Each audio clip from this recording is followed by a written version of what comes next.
afternoon, my friends. This is Paul, and today I'm going to be reviewing to you Sonic X Shadow Generations for the Nintendo Switch.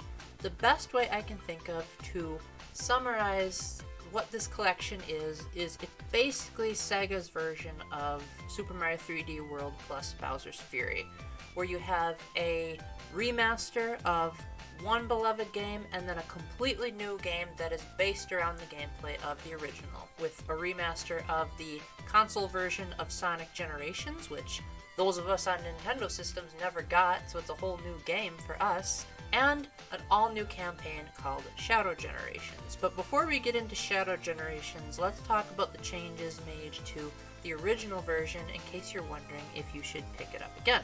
Perhaps the most notable change is that every level now contains 3 hidden Chao. And as far as I can tell, these Chaos don't really do anything besides you look at them in the collection room, which has been expanded so that it has that option. And I looked up the reward for getting all of them, and it seems kinda lame. So I guess, unless if you're a die-hard fan of the Chao, they are really just there for the completionists to have something more to do, and maybe people who have already played the old levels will have a new reason to go through them with a different skill set. The red rings now have an indicator that shows which number you collected, so for example, if you collect the second red ring, then you'll know, oh, I must have missed the first. So if you're going for all of the rings, you can know where you need to retrace your steps. All of the dialogue has been either rewritten or re-recorded to match with the current voice direction and the current cast of Sonic characters. So if there were any actors that have been replaced since the original version, they are now voiced by the current cast, which means Matt Mercer is now in the game. It's so odd hearing Matt Mercer's voice in a Sonic game, but I love it nonetheless. Some of the cutscenes have been tweaked, in the case of a lot of the diehard conservatives on the internet, seemingly for the worse, as in the original game, Knuckles was brutally shoved against a tree by Amy. Now it's just kind of a gentle shove. There's one scene where Sonic is like putting his hand on Amy's face to keep her from swooning at him, and now she's just presenting him with cupcakes. Honestly, I'm not a big fan of these changes, but I'm also not going to be outraged and refuse to buy the game like a lot of these other conservative YouTubers are. I think it's unfortunate that so many innocent things have to be taken as offensive, but it could have been a lot worse. Sadly, you can no longer play a version of Sonic 1, presumably because the Switch already has Sonic 1 in quite a few different areas, including Sonic Origins in what I consider the definitive version. But to make up for it, the Casino Night DLC from the original version is now included by default, so you can find a pinball machine that allows you to play Sonic Pinball, but like with a cool jazzy rendition of the Casino Night zone. The controls can be reworked so that they function closer to how Sonic Frontiers does it, and continuing with the tradition of reintroducing modern Sonic elements, you also have the ability to do the drop dash when you're modern Sonic, and Classic Sonic has a customizable skill that can be toggled on and off. Perhaps my favorite change is that you have the option to turn off lives. Thank goodness. I loved that change in Sonic Forces and Sonic Superstars, and I'm so glad it's here. Heck, even the Mario games haven't done that yet, so what are they waiting for? Those are most of the major changes, so now I'm going to talk about what is Sonic Generations. Simply put, it's a collection of levels from throughout Sonic's history, up to Sonic Colors, because the original version came out in 2011, that contain 2 acts with radically different gameplay in each. In the first act of every level, you play as Classic Sonic with his Genesis-era design, and all he can do is jump and spin dash, and that's about it. The controls aren't perfectly like the old games, as Sonic seems to have way more momentum with the spin dash, which no longer requires you to hold down and rapidly tap the dash button. Now there's a dedicated button that you can hold down to charge up the spin dash. But at the same time, it lacks a lot of the more modern stuff, like grinding and rails and voice acting. It's more or less a modernized version of the classic Genesis titles. Conversely, in Act 2, you play as Sonic's slimmer, more modern Sonic Adventure-esque design. where the levels are much more 3D. You have the boost that you can use when you have enough rings and you've defeated enough enemies to quickly zoom through the levels. You have the homing attack that can allow you to attack nearby enemies and objects that are interactable, which allows Sonic to zoom through the levels a lot quicker. When he jumps off of certain ramps, he can do tricks in the air to increase his boost gauge. I think something new to this remaster is that you can do a finisher for the tricks, so that you can get even more boosts at the end. And even though it is more 3D instead of strictly side-scrolling, the levels are for the most part very linear, so I didn't have too much of a problem with knowing where to go in 3D space, and I had a blast in both styles, honestly. Like, at times it was hard to pick which one I wanted to do first. Generally speaking, the classic acts are easier than the modern ones, but once you get used to both of them, it's honestly some of the most fun I've ever had in a Sonic game. Part of what makes these levels so good is that they're not complete rip-offs of the original versions. They are completely redesigned, but they carry over the best aspects while using the horsepower of the Switch, or in the case of the original versions, the Xbox 360 and PS3, to make it a high-quality experience that carries the best parts of both eras. The graphics are absolutely mind-blowing, and there's even a lot of cool background stuff that happens in the classic stages, and everything just feels like it prioritizes momentum and moving forward. But let me re-emphasize that it's not trying to be Sonic Mania, and the modern stages aren't trying to be Sonic Adventure 3. The modern stages every now and then slow down and have some platforming more akin to the Genesis games, and the classic stages sometimes have alternate camera angles and stuff that happens in the background to affect the foreground more like the modern games. Overall, the level design and fun factor is really amazing, and even though the levels are short, they give you a score at the end of them, which is pretty darn generous. And it's always fun to try to see if you can get an S rank in every level, except the one based on Sonic Colors. I never want to replay that one again if I can help it, but I'll let you discover why it's so painful. The music also gets altered depending on which Sonic you're playing as. If you're classic Sonic, it sounds similar to Genesis music, but like slightly more advanced, while the modern stages are more rockish and heavy metal. While I may have heavily praised the actual stages, what happens in between the main levels is where my biggest gripes with this portion of the game lie. You see, in order to face each boss, you have to complete one challenge that are based on each level. So for example, if you just went through 3 levels and then there's a boss, you'll have to find a challenge per one of those 3 levels to get a key.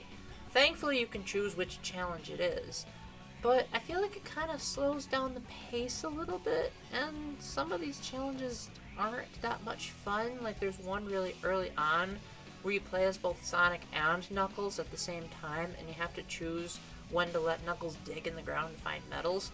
Thankfully, that's an optional quest, but still, most of them are of that same quality. And the boss battles are pretty bad as well. Like, some of them are okay, but a lot of times I didn't really know what I was doing, especially in the final battle. That one was just atrocious. Like, it looked cool, and the cinematography was amazing, but there were a lot of voices telling you what to do, which wasn't really the case in the main game, except during the tutorials, which you can turn off. But overall, I felt like the bosses and the challenges were the absolute lowest part of the experience. Almost made me give up, because some of those bosses went on for way too long and didn't have any checkpoints. I think there was one boss that had checkpoints because it was more of an involved platforming gauntlet to get to the boss while the boss attacked you, but otherwise, yeah, they were pretty bad. Thankfully, to make up for the tedium, every time you complete a challenge, you can ring a bell above the gate to get either an art piece or a new song that you can add to the museum to just listen to whenever, or you can have it replace the background music if you don't like the track playing. So you can just randomly pop in Splash Hill Zone from Sonic 4 in a boss battle and you're good to go. I love how this is a huge greatest hits of Sonic's music from throughout the years up to Sonic Colors, and there are some really good ones in here like Super Sonic Racing, Sonic Boom, and Emerald Hill Zone, just to name a few. And I love the aspect of collecting music whenever I play a game, so once I'm done with this review, I may just go back to Sonic Generations and go and get the songs that I missed. Sonic Generations is an amazing time. I absolutely loved almost every minute I was playing the main stages, but dreaded the in-between moments where I'd have to find challenges and defeat the bosses. However, I still think that it's a worthy game, if not a little bit on the short side, which I imagine is one of the main reasons why the challenges and the bosses were implemented, to make sure the game didn't go by too quickly. But I still kind of wish maybe there was a better system, or maybe more levels, like have multiple levels per game instead of just picking the best one. The 3DS version had different levels. Maybe this remaster could have, I don't know, combined the two games so that they had levels from both. That would have made it longer. But alas, it's still a very fun time if you can look past the in-between busy work. But now let's get into Shadow Generations and see if a whole new game is worth the $50. Shadow Generations takes the overall concept of familiar Sonic worlds in multiple styles, but applies it more to Shadow's style. Act 1 of each level will have you play in a 3D mode similar to the modern Sonic levels, and Act 2 will have it play more in a side-scrolling fashion, more akin to the modern Sonic levels in the 3DS version of Sonic Generations. So they'll still be side-scrolling, but like you'll be able to use the same moves, as opposed to relying on classic movement like the classic Sonic stages do. Generally speaking, the Shadow levels are significantly more cinematic and much more involved. Like, honestly, these are some of the most breathtaking cinematography I've ever seen in a game that I've played. I'm sure there's AAA games on the PS4 or PS5, Series X, that probably might have better cinematography than this, but this actually makes you feel like you're playing through the cinematography and that it was your skill that got you through some of these challenges, and it's really exhilarating. There's also much more of an emphasis on narrative this time around. It's not a groundbreaking narrative, but as someone who doesn't particularly know a whole lot about Shadow, I still appreciated some of the revelations, assuming they haven't been revealed in other Sonic games, and I liked the more emotional moments that the game tried to portray, as Sonic Generations is kind of a very silly and goofy game that kind of just threw together a story as an excuse to have all of these Sonic levels together and to justify why you're playing as two different Sonics. Whereas this one feels more like an evolution of Shadow's character, as well as a potential climax to one of his character arcs. Speaking of which, every time you beat a boss, Shadow gains a new ability in the form of morphs. So he might grow wings, be able to surf, and so on.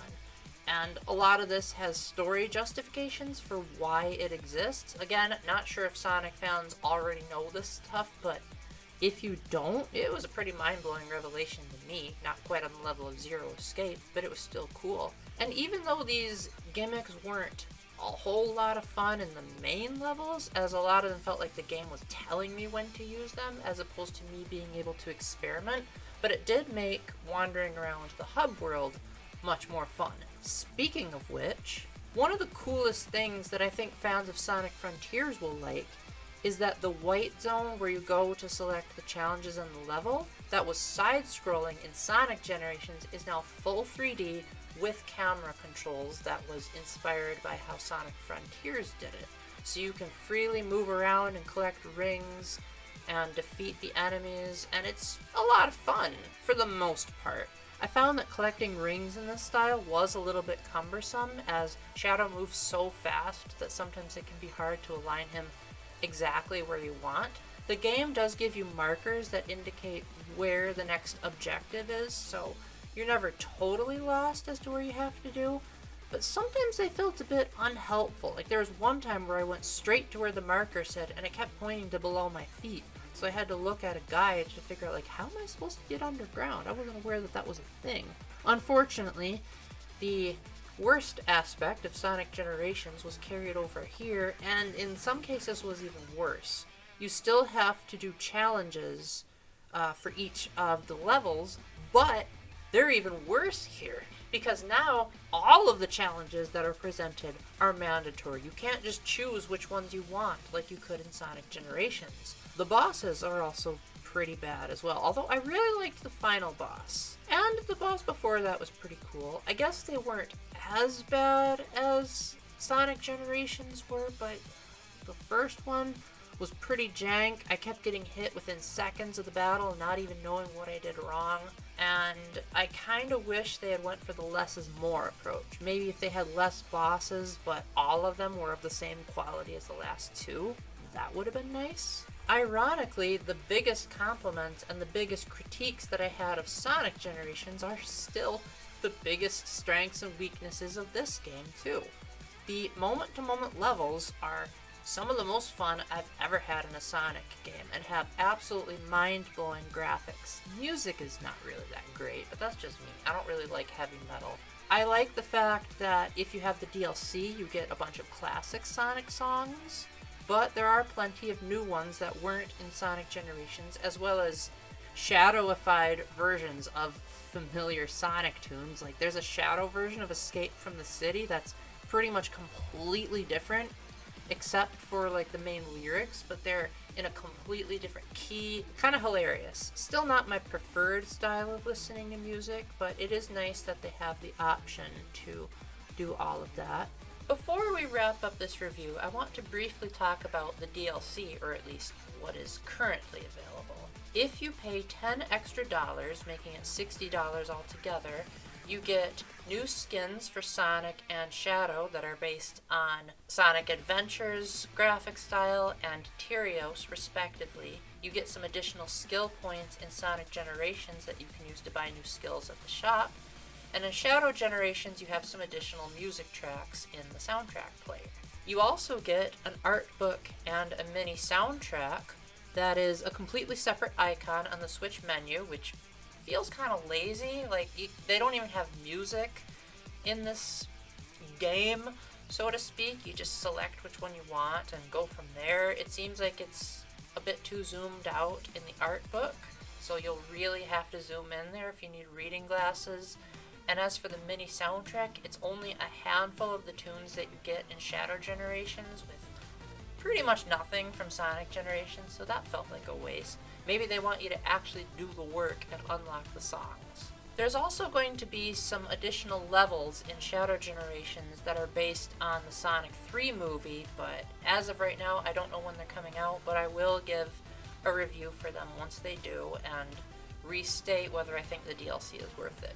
At the moment, I say no, but if you want more music tracks, that's really the only reason I can think of for why you would want to pick it up at this point. Might as well save yourself the $10 and wait and see if the new Shadow levels are worth it. Overall, Sonic X Shadow Generations was a fantastic experience. I loved playing the original Sonic Generations on my sister's Xbox 360, but I never got a chance to finish it. So now, not only was I able to have the full experience, with some enhancements and Matt Mercer being in the game, I also was able to play it in handheld mode so that I can show the game and the songs to whoever I want, because I love games that let me listen to music on the go as opposed to needing YouTube to look them up. I also really liked Shadow Generations. I loved being able to have just more Sonic levels, but in a completely different style, along with a surprisingly decent story. Not mind-blowing, but pretty good, and it gives me hope that the Sonic team is not too afraid of having too much narrative in a Sonic game after what Sonic 06 did. I'm glad that they're ever so slightly being more open to the possibility that a Sonic game could have a good story. You just can't rush it out. And I guess that's the word that I would use to describe this entire compilation, is that lately the past couple of Sonic games and remasters have felt like they were rushed and had a lot of bugs and crashes, and to my knowledge, this didn't have any. It ran flawlessly. It felt like this is the definitive way to play these games, unless if you really want to see Sonic shoving Amy's face out of the way, and you want the bio of Amy to say that she wants to be Sonic's girlfriend as opposed to it removing that, because romance between animals is too much, I guess. But I still love the fact that you have an entirely new campaign on top of an already great game. that most of us would have probably said a remaster of that game alone would have been good enough. But Sega went the extra mile, and then went another extra mile by actually making sure that the game is functional and runs well, and I think it's even at 60 frames. So Switch owners can't complain that they got the bad version. Either that, or I'm just not picky, and I'm just happy that we got such amazing Sonic games. Unfortunately, they didn't remove the tedium that I had with the boss battles and the challenges, but looking past all that, this was so much fun, and I absolutely had a blast going through the main levels and gawking at the gorgeous graphics. And in the case of Sonic Generations, I loved all of the classic Sonic music rearranged to fit the new styles, especially City Escape. That was a blast. I think, yeah, it's a pretty good package. There's a part of me that kind of wishes you could buy the game separately, kind of like what I was saying in my Bowser's Fury review, where I wish Nintendo sold Bowser's Fury as its own experience. But I do think $50 is a reasonable price, especially since Shadow Generations is such an expansive game with amazing cinematography. But hold off on getting the digital deluxe version until we see how the new Shadow levels turn out. With that, thank you so much for watching. I hope you guys enjoyed the review. Please let me know down in the comment section what you think. And until the next time, remember to keep the faith, stay epic, and God bless. Bye!